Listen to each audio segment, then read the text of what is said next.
Olá, queridos e amados irmãos. Temos a oportunidade de estar mais uma vez com vocês na nossa EBD. E hoje aqui a gente vai falar sobre a aula, nossa aula 5, né, da EBD. Nessa aula 5 aqui, nós vamos falar sobre a liderança de Jesus. Seria um estudo comparativo entre a forma como Jesus lidera e a forma como os líderes religiosos, políticos religiosos daquela época lideravam, né? Então nós temos essas duas perspectivas que estão ali conflitando nesse capítulo 10, do verso 1 ao verso 21. Então vamos começar primeiro falando um pouquinho sobre o contexto geral, o pano de fundo desse encontro entre Jesus e essa liderança presente no capítulo 10. A primeira coisa que eu quero falar para vocês é que os líderes estavam ligados àquilo que se chamava festa da dedicação. O que é essa festa da dedicação?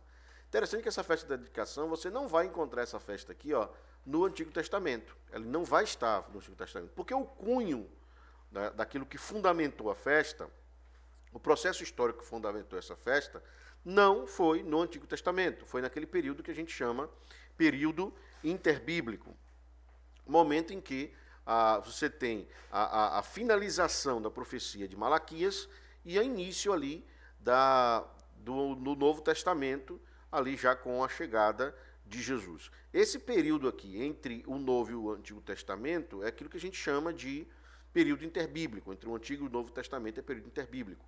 Nesse período interbíblico, nós temos um livro que é apócrifo, que estaria na Bíblia Católica e não na nossa, porque entendemos que não é um livro inspirado, mas um livro que conta uma parte da história de Israel, que fala um pouco sobre uma guerra civil que Israel viveu.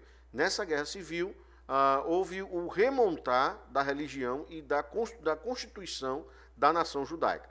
Então, qual livro é esse? Que livro é esse? É o livro de Macabeus, primeiro e segundo Macabeus.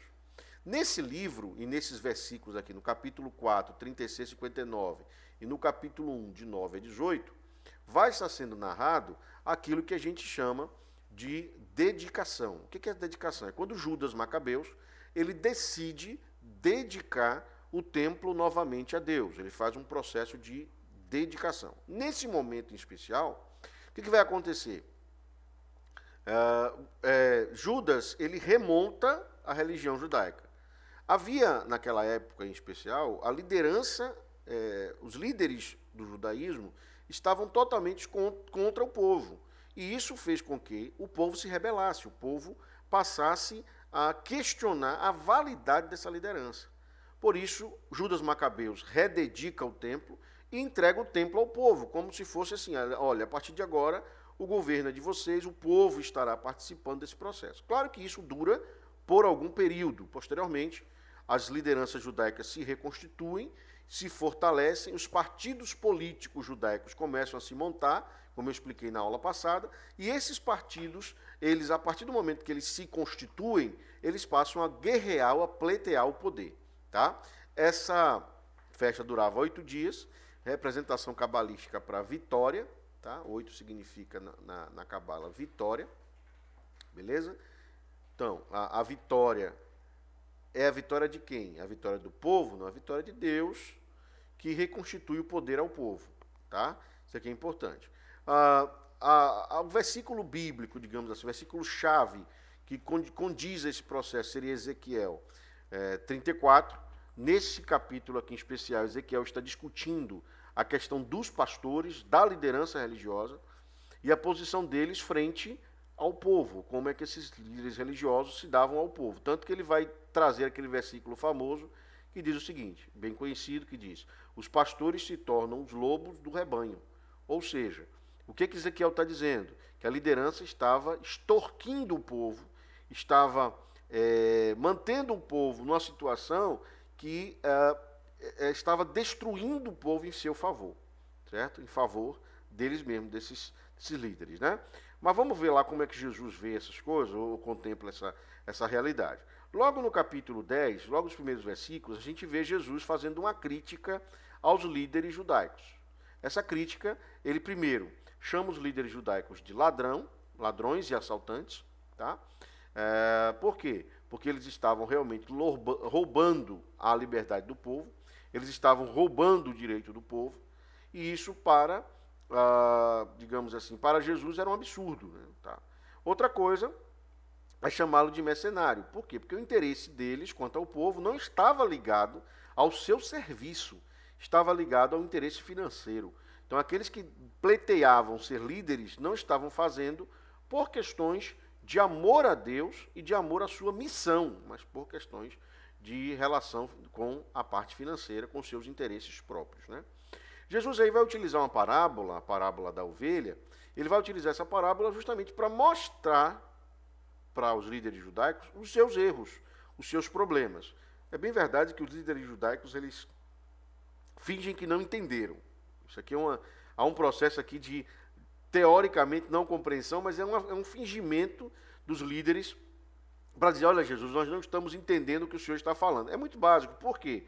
Olha, como é que você tem uma festa e nessa festa vai se celebrar a autoridade do povo, ou a entrega da liberdade do povo para o poder, né? Aquela ideia do poder que emana do povo. Não, nesse caso aqui, essa festa de dedicação lembrava que o povo tinha uma representação de poder dada por Deus com a dedicação do templo, tá? Feita por Judas Macabeus. Nesse sentido aqui, Jesus, no meio dessa festa, em que a liderança do povo estava sendo exaltada, Jesus começa a questionar a forma como os líderes políticos, religiosos, estavam, digamos assim, mantendo o povo. No capítulo 9, que a gente viu, quando ele fala sobre o cego, a gente pode perceber que Jesus está questionando, por exemplo, por que o cego estava ali naquele local, certo? E ali Jesus fala o seguinte, faz uma crítica dura, dizendo o seguinte, olha, percebam a seguinte questão. Jesus, ele está com um homem cego, vivendo da esmola das pessoas, né? E se alimentando a partir daquilo que as pessoas entregavam a ele, né? Uma coisa interessante que eu quero falar para vocês é que Jesus culpa a liderança político-religiosa daquela época, lembrando que em Israel a política e a religião não se separavam, estavam extremamente entrelaçadas, né, por conta do próprio regime em que eles viviam, que era teocrático. Então, nesse sentido, o que acontece? Jesus começa a dizer, olha, a culpa é de vocês, o povo está sofrendo, o povo está padecendo e a culpa é de vocês. A culpa todinha é da liderança. Mas logo na festa da dedicação, que já era uma festa melindrosa para a liderança, por isso eles se calam. Porque ele sabia que Jesus estava com o povo e aquele momento era o momento do povo fazer essas críticas. Né? Uma coisa interessante é a questão de Jesus que conduz para fora do curral. O que ele está falando com isso? Na parábola ele vai dizer que o bom pastor, o bom líder, conduz as ovelhas para fora do curral. O que é esse curral aqui que Jesus está dizendo? São as regras, as leis, as normativas religiosas que aprisionam o povo. É o que ele está dizendo. Toda vez que você tem regras religiosas que conduzem o povo a uma dependência do processo religioso, para Jesus isso pode ser chamado de curral para a ovelha. O que é isso? É, na verdade, uma prisão sem grades, quando o povo passa a ser preso ou se aprisionar por meio de um processo da religiosidade. E é isso que Jesus está questionando. O bom pastor, ou o bom líder, é aquele que tira as ovelhas do curral da religiosidade e faz as ovelhas viverem a liberdade. É isso que ele está dizendo. Por isso é que ele vai dizer, eu sou a porta. Deixa eu lembrar para vocês só o ego emi aqui, ó, o eu sou. Quando ele fala sobre essa questão do ego emi, ele está dizendo o seguinte, olha, eu sou, é uma representação daquilo que, isso a gente já viu, está representando a figura de Deus. Tá? Deixa eu tentar escrever aqui em hebraico, tá? Que é aqui o tetragrama, a figura de Deus, o eu sou. Nesse sentido aqui, olha, o eu sou, aí ele vai dizer, eu sou a porta. Ou seja, eu sou aquele que liberta, que livra as pessoas desse curral. Né? A proposta da libertação, que era proposta desde a época do exílio egípcio. Outra coisa que Jesus vai dizer, também se comparando à figura de Deus, eu sou o bom pastor. Se identificando também com Deus de Abraão, ele diz, eu sou o bom pastor. O que o bom pastor faz? Aí é que está o problema para os líderes judaicos, para os líderes políticos e religiosos judaicos. Ele diz, o bom pastor dá a vida por suas ovelhas.